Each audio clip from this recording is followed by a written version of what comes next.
Bună și bine ați venit în lumea minunată a podcastului Formă și Fitness, unde vom avea ca invitați persoane interesante și inspiraționale cu care vom discuta despre călătoria numită viață. Sunt Mihaela Fitzpatrick, fondator și director Formă și Fitness și astăzi partener de discuție ne va fi Robert Caraman, directorul general și proprietarul Ringstar Pet Hotel, locul unde animalele de companie se simt ca acasă. Bună ziua! Mulțumesc pentru prezență! Mulțumesc pentru invitație! Ce te-a determinat să pui bazele proiectului și când a fost lansat business-ul? E o poveste lungă așa, pentru că avem aproape 15 ani. Ideea s-a născut din nevoia de a-mi lăsa eu câinele într-un loc cât mai apropiat de locul în care trăiește. Da? Căței noștri, marea majoritate, trăiesc cu noi în casă. Și în vremea respectivă, facilitățile de cazare pentru animalele de companie erau niște padocuri cu mai mult sau mai puțin frumoase, cu gresie, cu nu știu ce, adică erau niște kennel-uri, cum spunem noi, lucru care este destul de neobișnuit pentru un câine ce trăiește în apartament. Și atunci m-am gândit că, aș vrea să fac ceva unde aș putea să-mi las și eu câinele. Și așa a venit ideea organizării unui pet hotel în care camerele pentru căței imitau cât se poate de mult mediul de acasă. Adică aveau canapele, televizoare, covoare, camere de luat vederi, că vrem să-l vedem ce se întâmplă acolo. Și așa a luat ființă Ringstar Pet Hotel. Foarte interesant. Alegerea numelui unui business nu este facilă. Ce criterii ai luat în considerare pentru stabilirea numelui hotelului dedicat animalelor de companie? Deci asta a fost cea mai ușoară alegere, pentru că deja exista Ringstar Club în vremea respectivă, care era o școală de dresaj, tot gestionată de către mine, iar Ringstar este cumva un cuvânt ce provine din alăturarea numelui cățelului meu, Ringo, care e un câine care mi-a salvat viața efectiv, nu doar așa literal. Ne poți, scuză-mă, detalia puțin? La E o ce poveste mod? lungă. E o poveste lungă. Nu știu dacă putem acum, dar chiar e o poveste lungă. Ok. Deci Ringstar provine din alăturarea numelui cățelului meu Ringo, pe care îl alintam Ring, și Star, pentru că la vremea la care a luat ființă și hotelul și clubul de dresaj era deja o stea. Și așa se numește Ringstar. Foarte interesantă conexiunea între prietenul patruped și denumirea business-ului. Cum a fost primit conceptul pe piață la momentul lansării? A fost foarte interesant. E o călătorie interesantă asta. De ce? Pentru că la vremea respectivă, așa cum am spus, cazarea se făcea în spații tip padoc, cumva. Noi aveam în proiectul nostru de atunci 8 camere VIP, Very Important Pet, deci nu person, care erau, așa cum am spus, cu televizoare, canapele, facilități similare unui apartament, de la, decorațiuni până la ceas. Fiecare casă are un ceas care ticăie, cățelul e obișnuit cu toate aceste zgomote. Am vrut noi să le imităm cât mai mult mediul de acasă ca să reducem stresul despărțirii de stăpân. Dar pe lângă aceste camere de această natură, mai erau și alte camere mai ieftine, normal, să ne adresăm tuturor potențialilor clienți și fără atâtea dotări. Surpriza a fost că clienții nici nu s-au uitat la respectivele camere. Deci toți au îmbrățișat ideea asta de pet hotel cu camere similare apartamentului și efectiv s-au dat absolut toate camerele în sezon, toată lumea a optat către camerele ca acasă, ca să spun așa. Deci a fost o surpriză să vedem cât de mare a fost cerința pentru o astfel de facilitate. Este foarte important ca prietenul patruped să se simtă exact ca acasă. Foxy, de câte ori vine la Ringstar Pet Hotel, este cea mai fericită. Eu îi spun că merge la spa. Deci este cea mai fericită. De când intrăm în curte, este Foxy e delicioasă și o să pregătim o serie de surprize pentru ea și pentru toți clienții noștri, pentru că pregătim o relansare a Pet Hotelului, unde o să avem tot felul de lucruri absolut noi. Foarte o să fie frumos. foarte drăguț. Și o așteptăm. Următoarea ei ședere la noi va fi presărată cu chestii interesante. Ai auzit, Foxy? Ce tipuri de servicii oferă Ringstar Pet Hotel și cărui segment de piață se adresează? Păi, segmentul de piață este cel al oamenilor care își iubesc căței, al celor care trăiesc cu câinii, pentru că în experiența mea, în domeniul ăsta al pet business, să zic așa, pot spune că există oameni care au câini și oameni care trăiesc cu câinilor. Și o diferență. Clienții noștri sunt cei care trăiesc cu câinilor, adică îi îmbrățișează cu totul și cu totul în familia lor și în viața lor și fac parte din ei, ca să spun așa. Pentru aceștia avem în prezent, bineînțeles, educație, dresaj, făcută cu o serie de specialiști în domeniu. Și avem tot felul de extra servicii la momentul de față, de la cosmetică, grooming, spălat, băiță, tot felul de chestii cosmetice, de la tăiat unghiuțe și până la, nu știu, tratamente pentru blană. Avem joacă individuală, adică ne putem juca cu ei, cu fiecare în parte, sau joacă în grup, socializare cu alți căței. Avem plimbări în exteriorul hotelului în momentul de față, ca serviciu disponibil, antrenamente pe balda de alergare pentru unii dintre ei și cam atâta. În viitor mai propunem câteva activități. În vară o să avem iarăși o piscină și o să putem oferi și servicii legate de piscină pentru ei. Și mai avem câteva surprize pe care o să vi le spun prima dată tot vouă, dacă vreți. Mi se pare foarte interesantă ideea de alergare pe bandă pentru patrupezi. Ne poți detalia puțin? Sigur, este o chestiune foarte uzuală în mediul câinilor sportivi. Așa cum, mă rog, poate știți, poate nu știți, există sporturi canine, există sporturi pe care noi le practicăm împreună cu câinii noștri, ca agility, monitoring, ca și în cazul echitației, sunt sporturi canine. Pentru aceste sporturi canine noi avem nevoie de niște căței foarte bine antrenați din punct de vedere fizic. Și așa a luat naștere nevoia de a putea să-i antrenezi, indiferent de condițiile atmosferice, indiferent de timpul pe care îl ai, că e mai greu, total independent de posibilitatea unor accidentări, pentru că banda e safe. Și au luat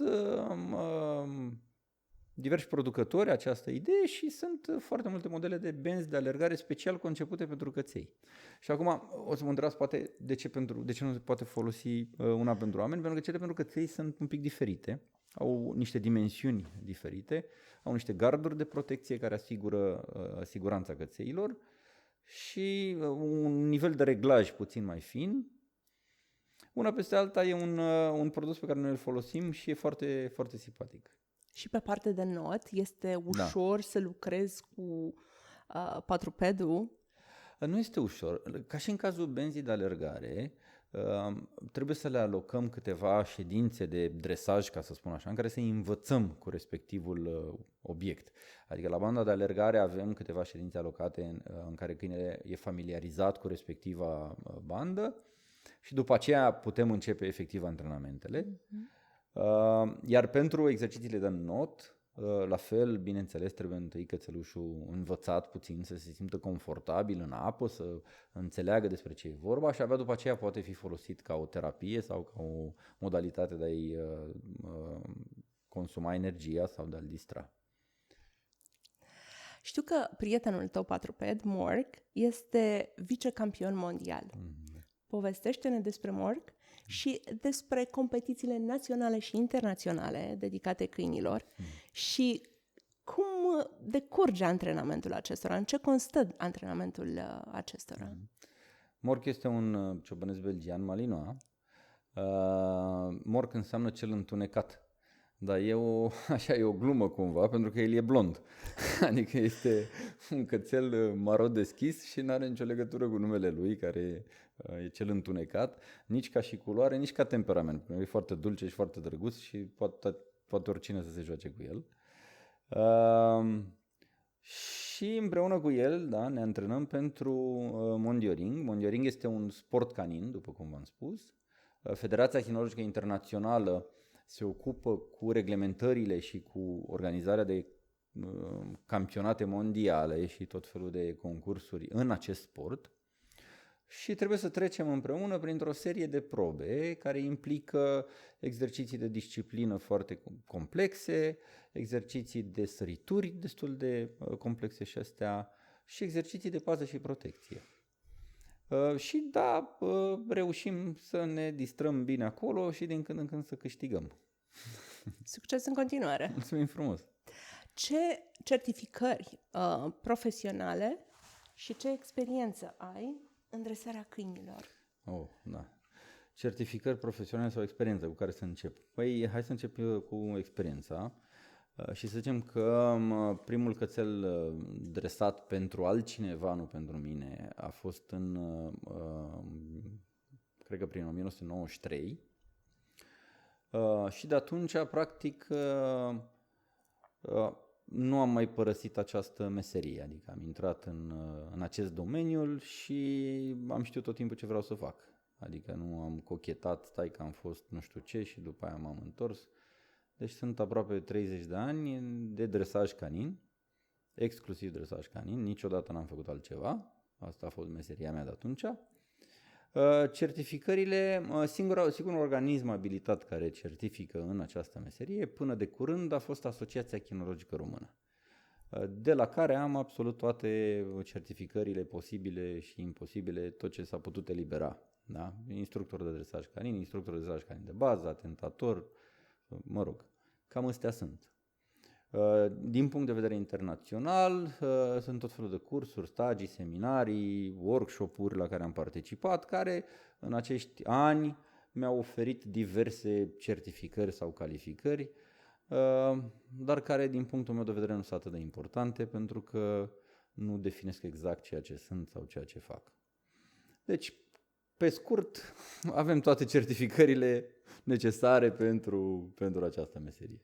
Ce calitate de membru al unei organizații te reprezintă și, de asemenea, îi reprezintă pe membrii echipei tale? Păi, în ceea ce privește kinologia, în România, singurul organism ai cărei membri putem fi este Asociația Kinologică Română, care este parte din Federația Kinologică Internațională. Deci tot ce înseamnă kinologie este reglementat de Federația Kinologică Internațională. Asociația Kinologică Română este parte din această federație, iar noi suntem parte din Asociația Kinologică Română. Este un lanț. E un lanț. Fiecare za alcătuiește acel lanț mare. Da. Ce metode de dresaj folosești și de ce le recomanzi? Metodele de dresaj. Asta este o discuție, e o polemică a ultimilor ani, în care sunt foarte multe discuții legate de metodele de dresaj. Eu pot să vă spun că din experiența mea și ceea ce facem noi și ceea ce fac și eu este că adaptăm aceste metode de dresaj în funcție de nevoile clientului și ale cățelului respectiv, în așa fel încât să fie un happy end.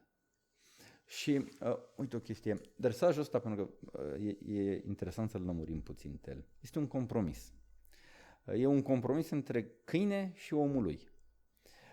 Câinele mai lasă de la el, omul mai lasă de la el și undeva ar trebui să se întâlnească și ei la mijloc ca să aibă o relație fericită. Noi ca instructori de dresaj canin trebuie să fim cei care stabilim corect limitele acestui compromis. Deci să nu bată prea mult către câine, să nu bată prea mult către om, să fie un compromis echilibrat. În realizarea acestui fapt, părerea mea personală este că trebuie să abordăm orice metodă de dresaj corectă și fair play, da, față de câine și om, în așa fel încât să avem rezultatele potrivite. Asta nu înseamnă, Doamne ferește, să lovim sau să producem în niciun fel traume unui cățel. Asta este exclus, o scoatem din calcul de la început. Da? Dar există diverse abordări și facem tot ce trebuie pentru a obține un compromis echitabil pentru om și cățelul lui. Și o altă... Dar căței se distrează, în mare se distrează. Se distrează. Da. Și o altă curiozitate, există stiluri de dresaj pretabile anumitor genuri, tipuri de câini? Sau același... Nu, deci dresajul în general este, știi cum zicea Bruce Lee, be water, fii ca apa. Adică trebuie să te adaptezi cățelului și omului lui. Da? Sunt lucruri care nu merg sub nicio formă, în cazul anumitor câini, sunt lucruri care nu merg sub nicio formă în cazul anumitor rase. Sunt cazuri în care omul nu acceptă anumite abordări, ce nu pot să fac asta. Sunt cazuri în care trebuie să îi spui omului, băi, hai să vedem, să schimbăm abordarea asta, că nu e bună.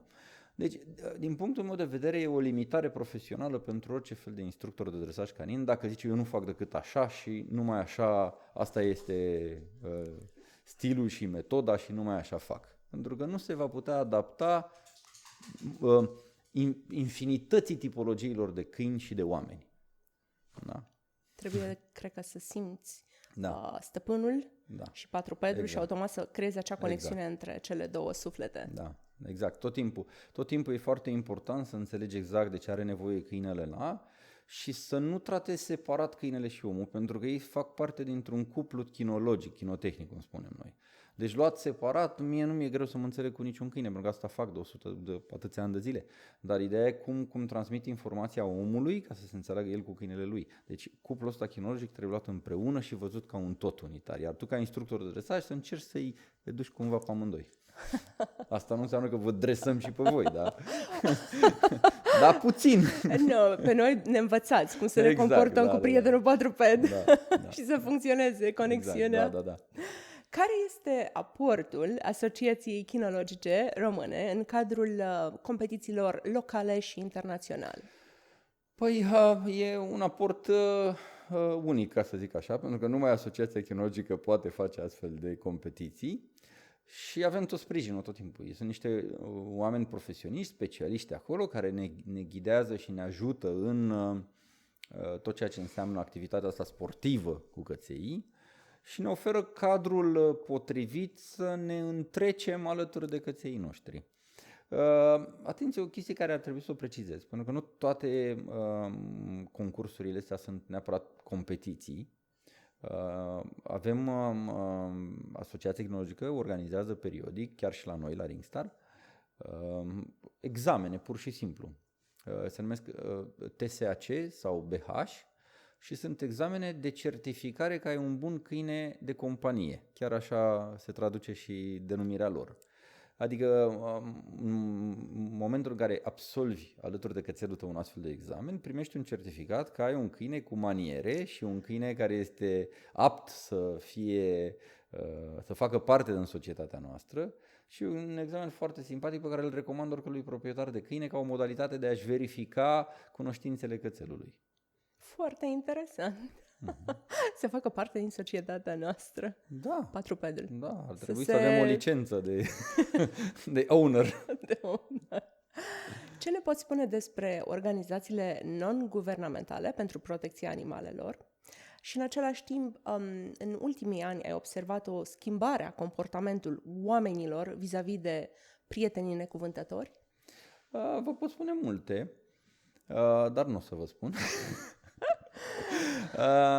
Într-adevăr, sunt foarte multe organizații care se ocupă cu protecția animalelor. După cum e vorba, nu există o pădure fără uscături. Ce pot eu să spun este că este bine că există. Este bine că s-a pus frână pentru multe lucruri negative în ceea ce privește treaba asta. România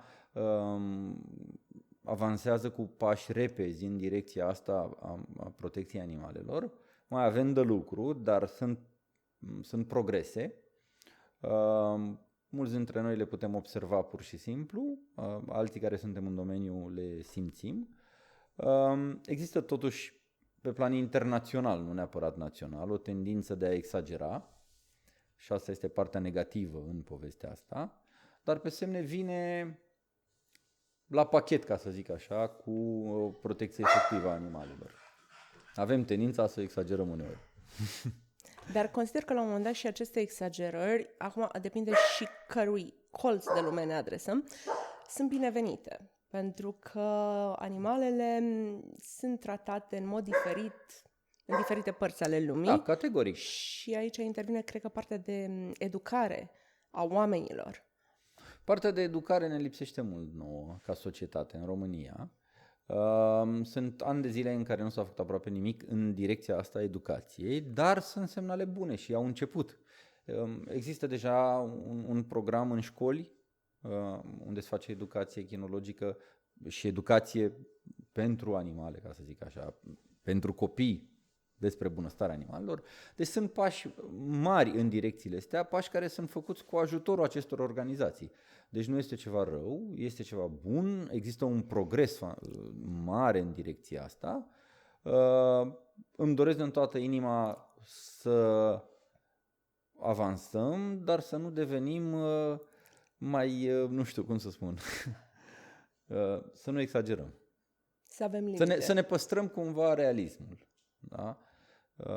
Și de ce zic treaba asta? Pentru că m-ai întrebat puțin mai devreme, ok, cum văd percepția și cum văd schimbările. Văd o antropomorfizare din ce în ce mai aprigă a cățeilor, că despre căței sunt eu aici să vorbim.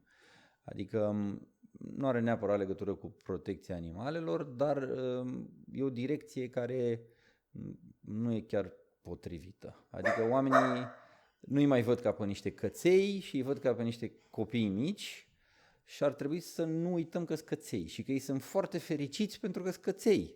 Da? E un lucru foarte important. Sunt câini și trebuie să iubim pentru că sunt câini. Și ei se distrează și sunt fericiți pentru că sunt câini. Nu sunt copii cu blană. Este vorba despre acea linie fină în a păstra un echilibru. Exact. E o linie foarte fină și e foarte drăguț pentru că ai precizat lucrul ăsta, pentru că nu vreau ca lumea să interpreteze greșit și vreau să înțeleagă toți că iubim căței, dar iubim căței. Da? Și un ceau-ceau nu are nevoie să fie îmbrăcat iarna și nu are nevoie cu atât mai mult de un geacă cu buzunare și cu glugă, că nu-și folosesc. Da? Și sunt multe alte exemple de genul ăsta care le iau cățeilor din bucuria de a fi căței. Consider că aici intervine partea de, aș spune, fun, distracție, da. în a cumpăra, da. achiziționa outfit-uri pentru propriul patruped. Da, e mare fan, e un fan pe care eu nu-l înțeleg, adică nu că nu înțeleg, nu l-am, dar pot înțelege chestia asta și pot înțelege că e drăguț să îți cumperi chestii haioase pentru cățel și îmi place și eu îmi cumpăr, dar eu îmi cumpăr echipamente, îmi cumpăr tot felul de genul ăsta. Doar vreau să vă spun că când faceți treaba asta e bine să țineți cont și de faptul că sunt niște căței și au nevoie de niște lucruri care sunt adaptate vieții lor și ei sunt fericiți având. Deci nu cred că îi trebuie glugă. Dar și cred că îl încurcă gluga, da? Dar înțeleg ideea, mamă, ce drăguț e îmbrăcat, ce frumos e, o înțeleg, face parte din viața noastră și din bucuriile pe care ni le aduc căței. E exact, cum ai spus puțin mai devreme, e linia aia fină. Da? E greu să știm când am trecut-o, dar hai să, nu știu, să zic, fiți atenți la linia aia fină. Da. Sfaturi, trucuri, sugestii, eu le-aș numi tips and tricks.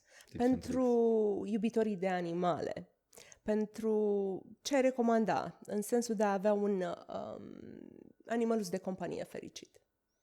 Păi uite, tot am vorbit despre treaba asta. Aș recomanda în principal să nu-l antropomorfizeze, adică să nu-i atribuie trăiri și calități umane. Cea mai mare greșeală pe care o vedem în viața câinilor alături de oameni este că oamenii îi văd ca pe niște oameni mai mici și se adresează lor sau comunică cu ei ca și cum ar comunica cu niște oameni mici.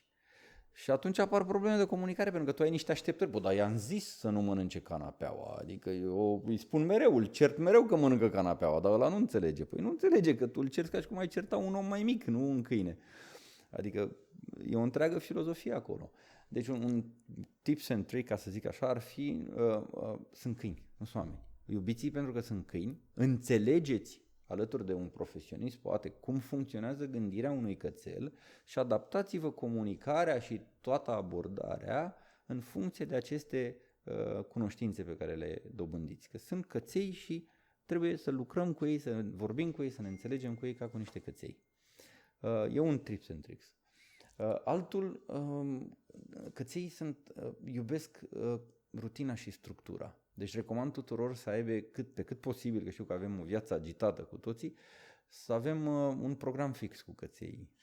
Ieșire la ore relativ fixe, mâncare la ore relativ fixe. Chestia asta stabilizează foarte mult relația pe care o ai cu un cățel. Și în rest sunt multe, dar ar fi cele mai mari probleme pe care le văd sunt cele de mai sus, și anume comunicarea defectuoasă, pentru că așa, și haosul în viața cățelului. Deci astea sunt principalele recomandări. Să înțeleg că variațiile de program nu sunt binevenite pentru... Mai ales în primii ani de viață nu sunt binevenite. Variația. Acum nu trebuie să stai cu ceasul în mână și la ora 6 dimineața să scoți câinele pe ploaie. Nu, dar trebuie să avem o ordine cât de cât în viața cățelului. Ieșirile astea la o oră relativ fixă îl ajută foarte tare. O plimbare sănătoasă de minim o oră pentru orice câine. Orice câine. Da? Îi ajută foarte mult să-și păstreze mintea limpede. Marea majoritate a raselor au fost create cu un scop. Dacă au fost câini de vânătoare, câini de pază, câini de, nu știu, întorsoile, au avut un job. Da? Noi i-am preluat, îi băgăm între 4 pereți și nu le dăm niciun job. Și atunci o să-și găsească ei joburi. Și de cele mai multe ori sunt din alea neproductive. Adică latră, urlă, sapă, rod și așa mai departe. Trebuie să suplinim cumva aceste instincte pe care noi le-am dorit în câinii noștri de ani de zile cu o activitate. Și cea mai la îndemână este plimbarea, jocul, dar sub o formă de job. Adică ieșim la o oră relativ fixă, îl plimbăm frumușel, ne jucăm cu el, îi punem o structură de genul ăsta în zi și asta îi va echilibra foarte mult și îi va face să fie mult mai fericiți. Dacă ai putea preda o singură abilitate unui iubitor de animale, care ar fi aceea și de ce? Le-aș preda bucuria. Da? Le-aș preda bucuria de a se... bucuria alături de cățeilor. Abilitatea de a se bucura împreună cu cățeilor. Pentru că sunt câini. Și oamenii uită chestia. În primul rând uită să se bucure de cățeilor, îi văd dimineața așa încruntați, cu telefonul la ureche, cu câine afară, parcă hai mă, fă pipi mai repede să plec la job, sau îi văd, se duc cu ei în parc, îi dă drumul în țarcul de câini și el se joacă pe telefon sau face altceva. Eu nu îi înțeleg foarte tare, știi? Pentru că eu asta aș vrea ca voi să vă bucurați de câinii ăștia, să vă bucurați împreună cu câinii și să vă bucurați de chestiile pe care le-au adus câinii ăștia în viața noastră, și anume, ne scot afară din casă. Sunt sinceri, câinii nu mint niciodată. Da? Adică, ca să poți să te bucuri de toate chestiile astea, trebuie să dezvolți o relație cu el. Da?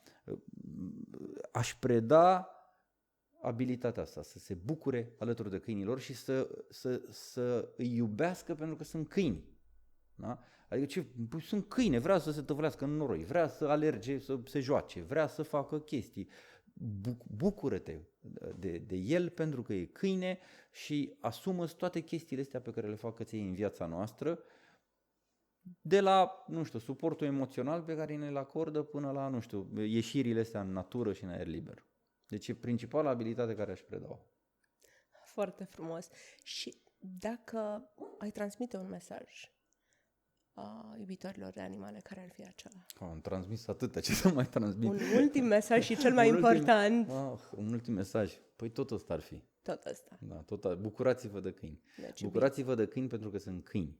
Nu au neapărat nevoie de piele de cămilă și brânză de iac și cine știe ce alte chestii. Au nevoi simple. Câinii au nevoi simple și bucurii simple și uite, știi de ce ne plac nouă atât de mult câinii? De ce? Pentru că nu au capacitatea să se prefacă sau să mintă. E un lucru la care eu m-am gândit mult timp și am zis, băi, oare de ce? Pentru că el e sincer, el se bucură de momentul respectiv. Deci câinele nu trăiește nici în trecut, nici în viitor. El trăiește numai fix în momentul ăla. Și dacă el în momentul ăla te vede și se bucură la tine sau e supărat pe nu știu ce, el atunci trăiește fix în momentul ăla. Și asta este o recomandare sau un sfat sau nu știu cum a fi așa cum ai spus, să luăm de la câini chestia asta. Să ne bucurăm de momentul prezent. Cu câinele nostru. Scuză-mă că te-am întrerupt. Da, cu câinele nostru. Adică dacă noi avem câinele nostru atunci, pentru că de asta sunt eu aici să vorbesc despre câini, asta ar fi o abilitate și o recomandare și o chestie tuturor. Măi, când ai văzut câinele sau ai luat câinele, bucură-te de momentul ăla prezent alături de el. Da? Asta Cel mai important. Da. Robert, mulțumesc! Cu mare drag! Mulțumesc. Dacă v-a plăcut discuția de astăzi, dați-ne un follow pe canalele de comunicare listate mai jos.